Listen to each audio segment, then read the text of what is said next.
Mesdames et messieurs, bonsoir. Dans l'actualité, branle-bas de combat sur les rails de l'Hexagone, les nouveaux horaires de la SNCF sont entrés en vigueur hier. Toute la journée, les voyageurs ont essuyé les plâtres. Nous étions ce matin sur le quai de la gare de Cholet pour recueillir les premières impressions. Autre titre, la Cité des Mauges, ville la plus sportive des Pays de la Loire. Cette distinction a été décernée à l'équipe municipale samedi soir sur les bords de l'Atlantique à Pornic. La formation de futurs arbitres, un vrai capharnaüm pour les clubs de basket dans l'Hexagone. Certains ont décidé de s'unir. Reportage du côté du Puy-Saint-Bonnet. Il a bouclé la boucle. En premier, Damien Echasorrio a remporté les 10 km de la Tourlandry pour la seconde année consécutive. Le résumé de la course à la fin de cette édition. Direction la Tourlandry. À présent, la commune a vibré ce week-end au rythme de sa traditionnelle boucle. Ils étaient 1200 participants à prendre le départ de la 5e édition, peu après 10 heures. Aux avant-postes, Damien Echasorrio a encore dynamité la course comme il y a un an. Tout de suite, le résumé de cette boucle de la Tourlandry.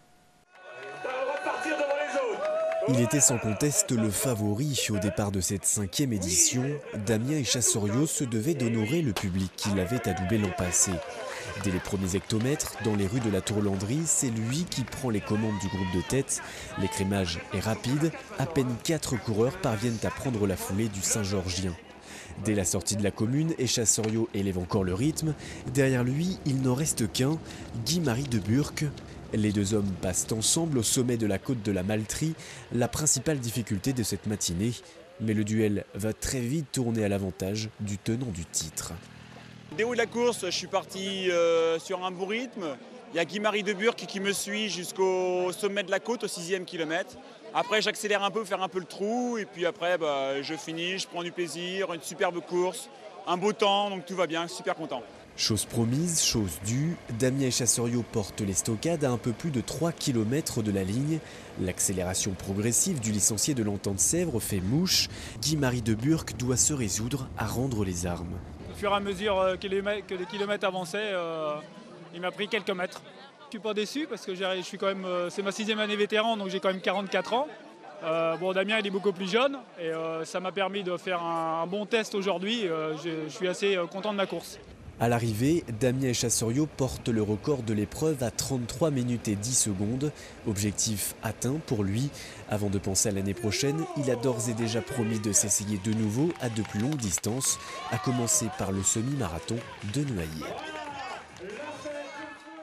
Les passionnés de la course à pied pourront se mesurer à Damien Echasorrio le 7 janvier prochain à l'occasion du défi de la colline. Au menu 11 km autour de Saint-Georges-des-Gardes, dont la terrible côte du cimetière escaladée notamment par les forçats de la route dans Cholet, Pays de Loire. Et puis chez les dames, c'est la licenciée de l'Entente des Mauges, Flavie Brémaud, qui a raflé la mise.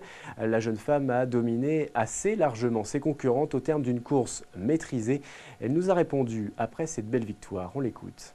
J'ai tout le temps été régulière en 3,50 au kilo, donc c'est vrai que le fait d'être bien régulière, ça facilite. Et puis la côte, j'ai perdu un petit peu de temps, mais ça a bien été tout le long. Un peu appréhendée, parce qu'en 2008, c'était donc ma première course en tant que licenciée et j'avais bien souffert parce que j'étais partie très vite et la côte, je ne l'avais pas appréciée. Et du coup, cette année, soit je faisais les 10 km ou je faisais le cross de la Chapelle et j'ai décidé de faire les 10 km pour retenter ça. Ça s'est très bien passé. C'est la fin de cette édition. Prochain journal demain à 19 h sur TLC. Excellente fin de soirée.